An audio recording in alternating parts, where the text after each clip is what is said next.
మీకు గోదావరి ప్రవాహం అంతా కూడా మహర్షులతో నిండిపోయినటువంటి క్షేత్రాలు.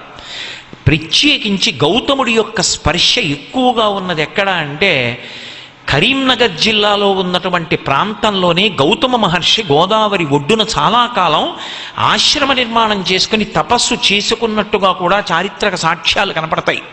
మంథని అని ఒక గ్రామం, చూడడానికి చిన్న గ్రామం, కానీ ఎప్పుడైనా మంథని మాత్రం వెళ్ళి తీరాలి. మీరు మంథని వెళ్ళకపోతే మాత్రం ఏదో దోషం చేసినట్టే. అసలు చూసి తీరాలి. అక్కడ లక్ష్మీదేవి వెలిసింది. ఎంత చమత్కారంగా ఉంటుందో తెలుసా దేవాలయం. మీరు దేవాలయం ప్రాంగణంలో వెనక తలుపు తీసుకుని ఒడ్డున నిలబడితే ఆ వెనక ఉన్నటువంటి సరోవరం కనుచూపు మేర ఉంటుంది చెరువు. ఎంతంత తామరలు వికసిస్తాయంటే ఇంతంత తామర పూలు వికసిస్తాయి. అవే తీసుకొచ్చి అక్కడ లక్ష్మీదేవికి పూజ చేస్తారు. ఇంకా చమత్కారం ఏమిటంటే అక్కడ ఒక దక్షిణామూర్తి దేవాలయం ఉంది. దక్షిణానికి తిరిగి ఉంటుంది శివలింగం. దక్షిణానికి తిరిగి ఉన్నటువంటి శివలింగం దగ్గరికి ఇప్పటికీ కూడా బ్రహ్మాండమైనటువంటి నాగుపాం తిరుగుతూనే ఉంటుంది, అందరికీ దర్శనమిస్తుంటుంది. మంథని పరమాద్భుతం.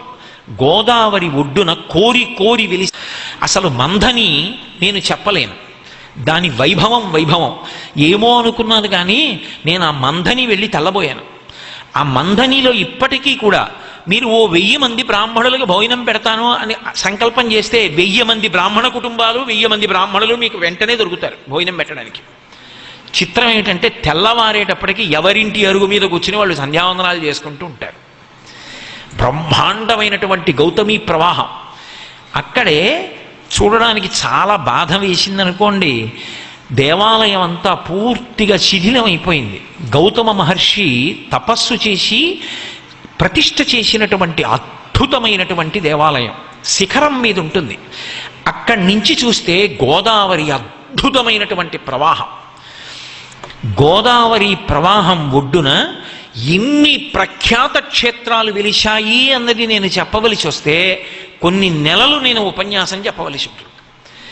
ప్రత్యక్ష సాక్ష్యంగా ఈశ్వరుడు ఉన్నాడు అన్నదానికి నిదర్శనంగా వెలి 2-3 రోజులు కేటాయించుకోండి. తిన్నగా మంథని వెళ్ళండి. మంథనిలో ఆ లక్ష్మీ దేవాలయాన్ని చూడండి. ఏదో వ్యామోహం పొందినవాడంటారే అలా నేను మంథని నుంచి ఉపన్యాసాలు పూర్తి చేసి వచ్చేసేటప్పుడు కూడా మళ్ళీ ఆ దేవాలయానికి వెళ్ళోసారి తలుపు తెరిపించి వెనక కలువల కోనేరు చూసి వచ్చాను. అంత అద్భుతమైనటువంటి లక్ష్మీదేవి దేవాలయం. అసలు మంథని అంతా దేవాలయాలే. ఇటంతా గోదావరి ప్రవాహం, ఇటంతా దేవాలయాలు. అసలు నాకు తెలిసి మంథని లాంటి గ్రామాన్ని నేను ఎక్కడా చూడలే. అదొక అద్భుతమైన గ్రామం మంథని, అంత గొప్పగా ఉంటుంది. అది నేను ఉపన్యాసాలకు వెళ్ళినప్పుడు పరవశించిపోయా. ఈ మంథని నేను ఇంతకాలం అసలు ఎందుకు రాలేదా అనుకున్నాను. మీరు మంథని వెళ్ళాలి, సుందిళ్ళ వెళ్ళాలి, వేములవాడ వెళ్ళాలి, అలాగే అదిగో మహాకాళేశ్వరం వెళ్ళాలి. మీరు 4 రోజులు సెలవులు, దానికి కావలసిన డబ్బు సిద్ధం చేసుకోండి. ఇవి చూడకపోతే జీవితంలో ఏదో పెద్ద లోటు చేసినట్టే.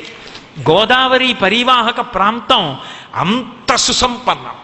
దేవతల యొక్క అనుగ్రహం ప్రస్ఫుటంగా అక్కడ ప్రకాశిస్తూ ఉంటుంది.